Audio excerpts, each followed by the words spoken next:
আল্লাহর কাছে আপনাকে আশ্রয় চাইতে হবে যে আল্লাহ তোমার দয়া মেহেরবানিতে তুমি আমাকে জাহান্নাম থেকে মুক্তি দাও। আল্লাহ আমার এই আমল কিছুই হবে না, জানি না আমি আমল করতে পেরেছে কিনা, এটাও জানি না যে আমার আমলগুলো তোমার দরবারে কবুল হলো কিনা, কিছু আমি জানি না। মওলা সব কিছুর মালিক তুমি, কিন্তু আমি এতটুকু বুঝি যে জাহান্নাম বড় ভয়ানক। আল্লাহ সে ভয়ানক স্থান থেকে তুমি আমাকে মুক্তি দাও।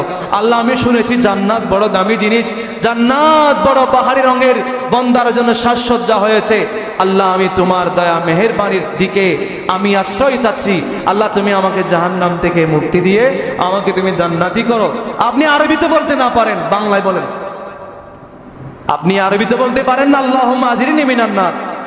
অনেকের আরবি মুখ দিয়ে আসে না বা বলতে কঠিন বা অভ্যস্ত না, বাংলায় বলেন, অসুবিধা নেই। আপনি নিজের ভাষায় বলেন, তারপর আল্লাহর কাছে চান জাহান্নাম থেকে মুক্তি।